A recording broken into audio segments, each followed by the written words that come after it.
Hello everyone, my name is Wayne. And I'm Rebecca. And we are your Bourbon Journey. What is becoming a normal Saturday morning for us was repeated once again. After breakfast, we headed over to High Spirits, which is our local liquor store that we love. Walked in and my wife was browsing at a couple of things that I think we're going to review in the near future. Rio! And she dances in the sand.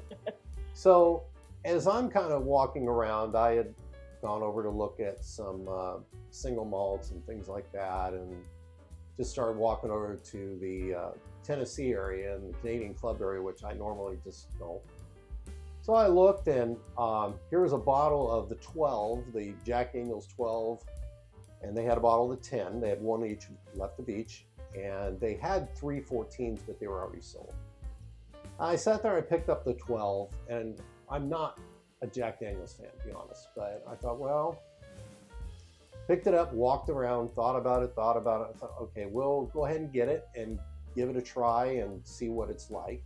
We've heard good things about the 12. We've heard some great things about the 14 and some things about the 14. So, but the 12 we've heard good things about. I'm not sure if they were really talking about this bottle, and I'm saying that because they got the new 14 and they were pulling out last year's 12 to compare it, and this is batch 3, which is this year's 12.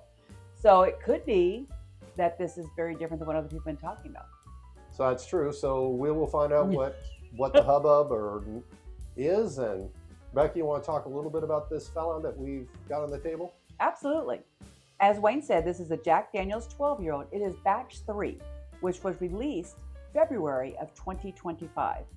Naturally, it's a Tennessee whiskey made by Brown-Forman and distilled at Jack Daniel's Distillery. The mash bill is 80% corn, 12% malted barley, and 8% rye. It is 12 years old and 107 proof.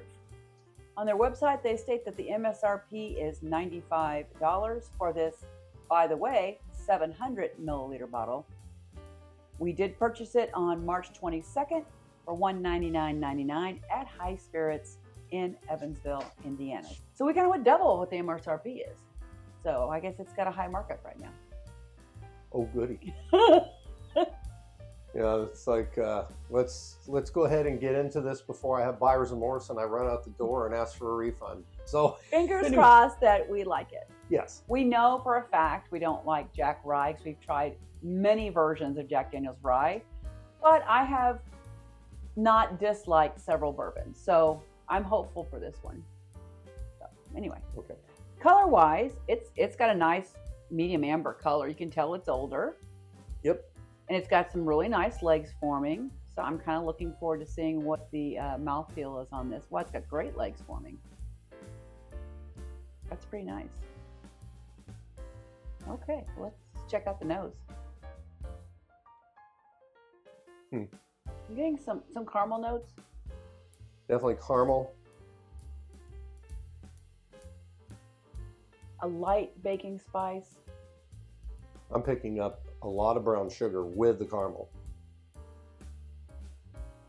I will say this, it definitely does not smell like the other Jack Daniels that I've had that I don't like. I am getting a slight hint of oak, like a sweet oak, and of course if it was 12 years in the barrel, it's not unusual. I'm not getting it, but I would bet it's there.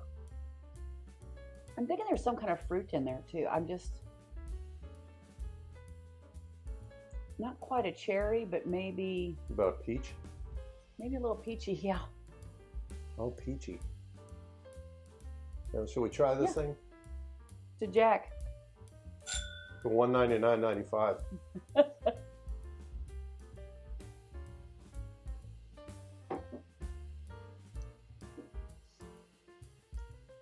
Okay. It has the flavor profile in Jack Daniel's that I dislike. It's right in the front. Now, and what are you talking about specifically? There is this weird funk. Industrial, turpentine-ish. I don't understand, because believe me, on the nose, when I've smelled other Jack Daniels that I disliked. Especially the rye. Yes, especially the rye, I pick it up. This one actually smelled a lot like a bourbon. Well, I'm not getting those notes like I do on the rye. The rye, just like Wayne, I mean, for me, it's very much like turpentine on the nose and on the palate. I'm not getting that.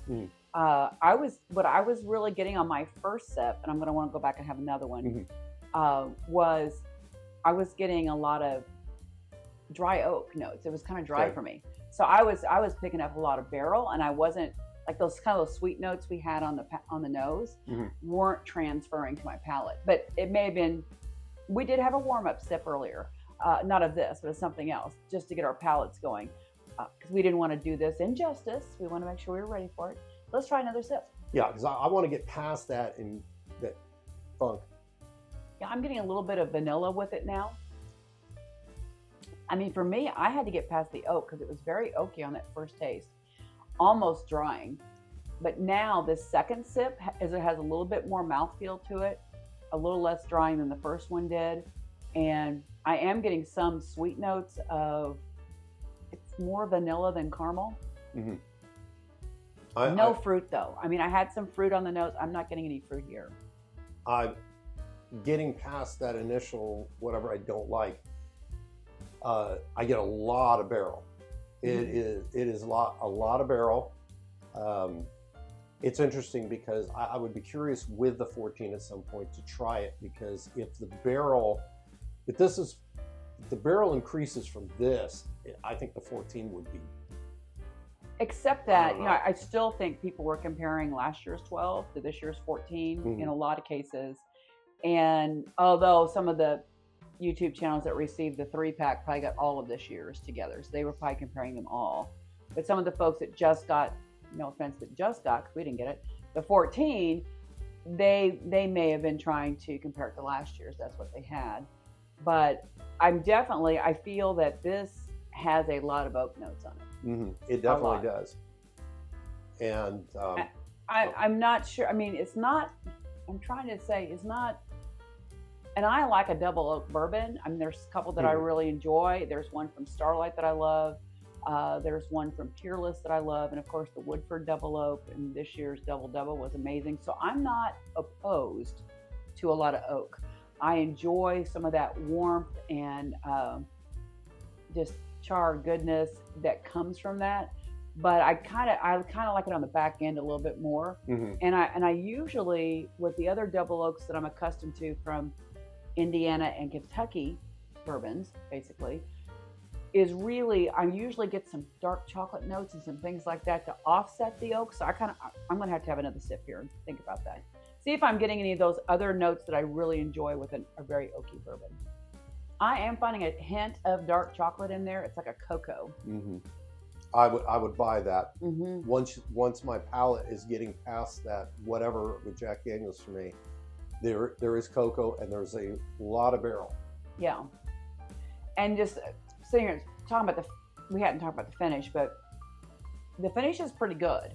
Finish isn't bad. It's 107 proof. It definitely has a lingering finish.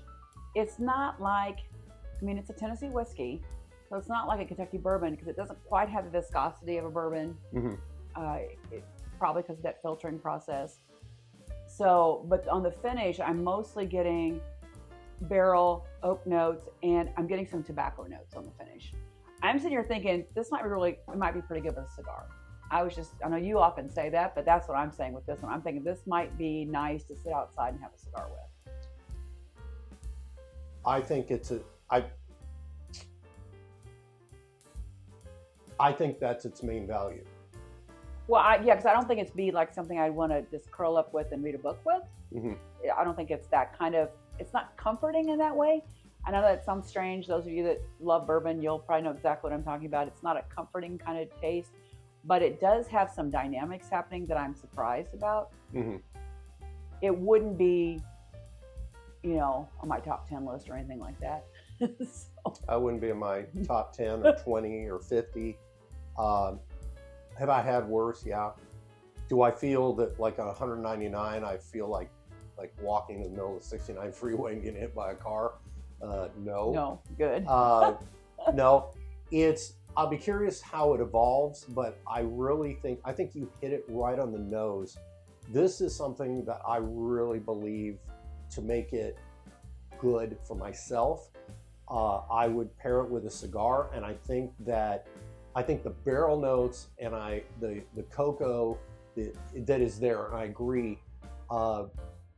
I think that would pair really well with a cigar, and for myself, I think that would also get rid of that initial funk, whatever, with Jack Daniels I don't like. Well, yeah, because your palate's kind of coated with a cigar, and I was just thinking we've only had it once. We do have a couple in our humidor, but I think the My Father the Judge might be really interesting with this. Oh yeah, because it's got those kind of similar complementary notes. I think that would be pretty interesting.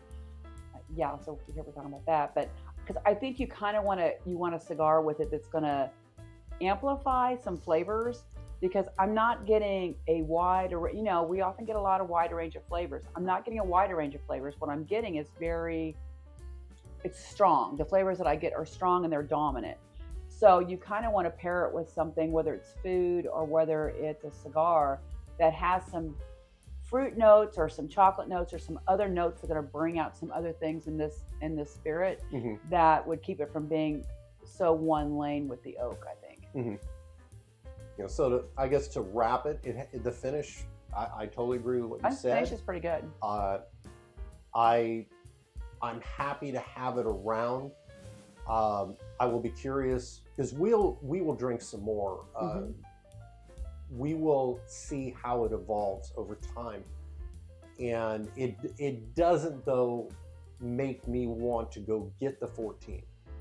I would be curious maybe to try it at some point, but my life will not be lessened if I don't, as compared to say Russell's 15 and others I could mention. But I think this is good. I think this for myself is above average of the Jack Daniels that I've had. And it's not for everybody. It's not for me, but I'm glad we have it. I mean, from a value perspective, I think it, and I know the MSRP, I don't know if we find it out there at that price, but what we paid for it, I think it's a little high. It is a 12-year-old, so rule of thumb might be 119, 120. I'd probably, with this bottle and my taste preferences and what I really enjoy in a whiskey, for me, about $100, I'd probably feel like this is a buy again, even maybe. At $100 for an age like this that has these tobacco and oak notes, I'd probably say I might consider doing it again. But at this price point, I probably would not. Yeah, and as compared to there are several bottles that we have, which I won't mention, that are cigar blend types. Comparing those, I would probably reach for this before some of the cigar brand, because it's a little different, and maybe a little less heavy-handed than some of those. But I agree with you once again. The MSRP I think is solid. I think that if you can get it at that, I'd say buy all day. And myself, 12 years, $10 a year, 120. I would be about the limit that I would ever do this again if I did. And once again, am I glad I have it? Yeah. Gave us an opportunity to review something that's been out there, and to also show that I don't like everything that comes across the table. But this isn't a drain pour in any way, shape, or form. No. And we also wouldn't try to find someone to give it to. We talked about that beforehand, because I do have a cousin, Jason, who loves Jack Daniels. We said, well, if we really hate it, we'll take it to the family reunion for him. All of that said, I want to thank you so much for watching. If you like what you hear and what we do, please subscribe and follow us.